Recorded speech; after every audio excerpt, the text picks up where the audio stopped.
Pascal, bonjour. Bienvenue au lycée Montgrand.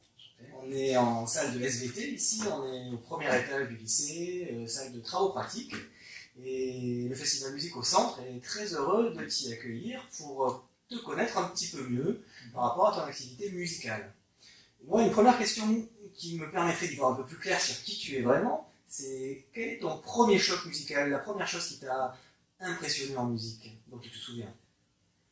Alors, c'est toujours un petit peu délicat et difficile de choisir un élément en particulier dans un parcours, mais disons que les premiers souvenirs comme ça qui me viennent un peu instinctivement, si j'ose dire, c'est des souvenirs avec ma mère, quand elle jouait, violoniste aussi, en quatuor, voilà, mon père qui m'accompagnait aussi au piano, on jouait tous les deux, et c'est vrai que ça, même si on est dans des âges comme ça, on découvre beaucoup de choses, mais ça reste des souvenirs très marquants.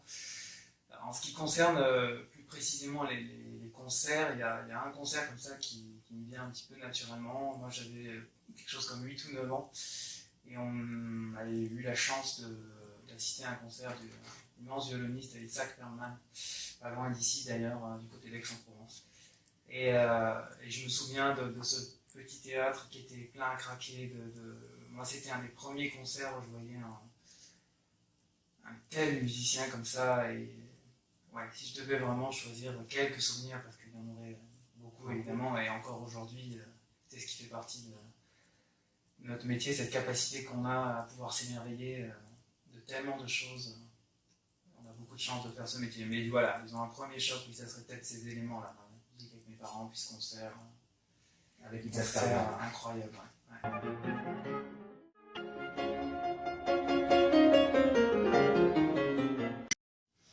Alors j'ai envie de te poser une autre question, toute simple, très concise. La musique de chambre, pourquoi?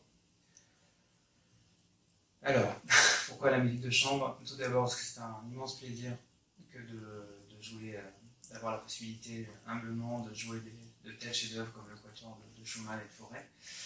Ensuite, parce que c'est avant tout, pour moi, la notion principale de la musique de chambre, c'est le partage et l'écoute.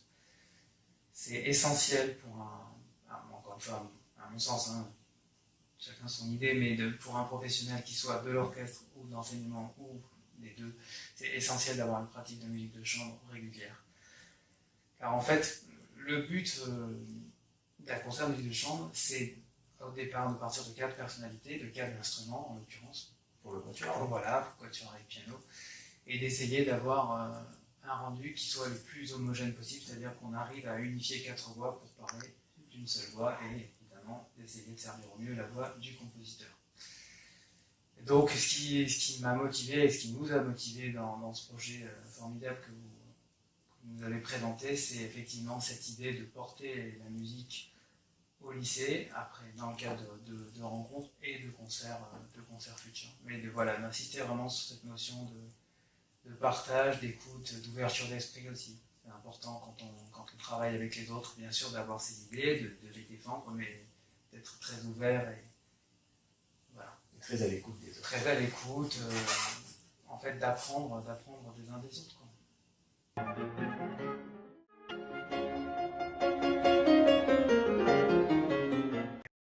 Alors Benoît, tu es premier violoniste soliste de l'orchestre, premier violon de l'orchestre de l'Opéra de Toulon.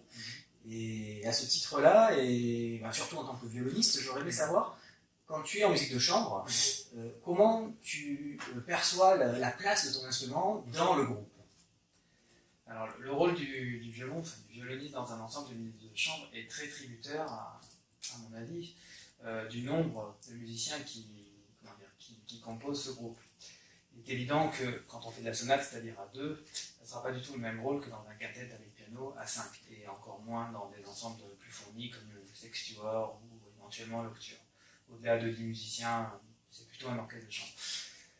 Donc en sonate, évidemment, c'est un dialogue direct avec un piano ou un violoncelle, souvent un piano. Donc c'est un rôle finalement presque entre guillemets soliste, puisqu'on n'est que 2, donc chaque partie a une importance plus ou moins affirmée suivant le moment et l'ambiance de la pièce. Quand on est donc en l'occurrence dans un quatuor avec piano, comme on va faire dans le concert du 26 août, c'est vrai que une fois c'est très personnel, mais j'ai le sentiment que le piano a une partie souvent prépondérante. Le trio à cordes fonctionne de façon un petit peu plus, comment dire, intime. Le piano, lui, chapeaute un petit peu l'ensemble de l'œuvre. Donc ça n'empêche pas qu'évidemment il y a des thèmes magnifiques suivant les moments. Le violon doit avoir un rôle, doit passer un petit peu au-dessus des autres, doit être principal, entre guillemets, leader. Des fois c'est le violoncelle, des fois c'est le piano. Mais surtout dans la période classique, un peu moins dans la période romantique, mais on assiste souvent je parle des quintettes, des quatuors avec Mozart, à une partie quand même très soliste de piano, avec un trio à cordes qui n'est pas accompagnant, mais qui fonctionne souvent ensemble avec le piano. Donc le rôle du violon, du violoniste, il est extrêmement variable en fait, suivant la formation dans laquelle il doit s'exprimer.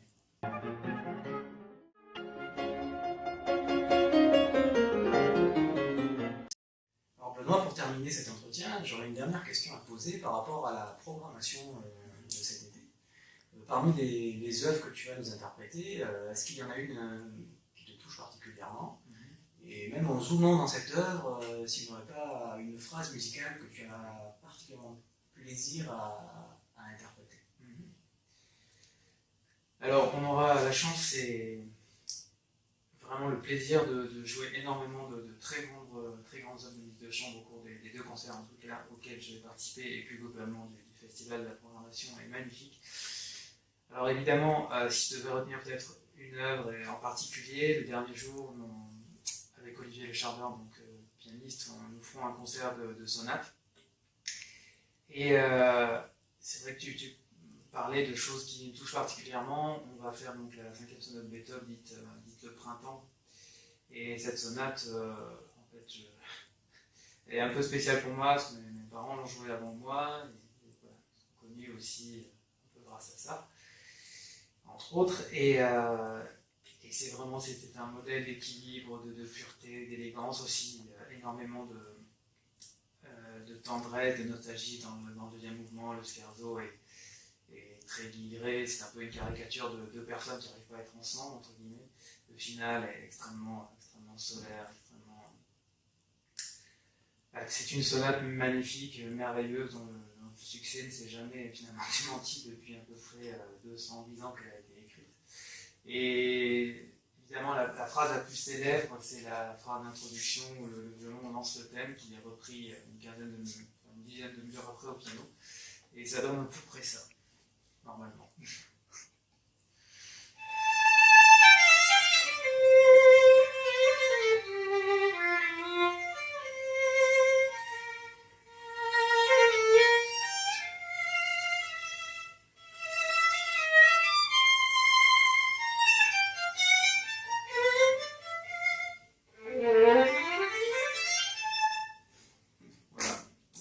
On aura la chance de jouer, entre autres, cette magnifique sonate avec Olivier Le Chardeur. Et les 2 quatuors avec le piano, avec donc Magali de Metz alto, Xavier Chatillon, violoncelle, Olivier Le Chardeur au piano.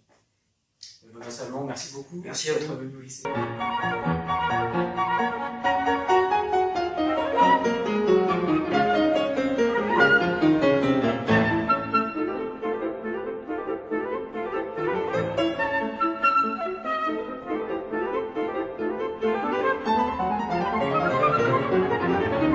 Thank you.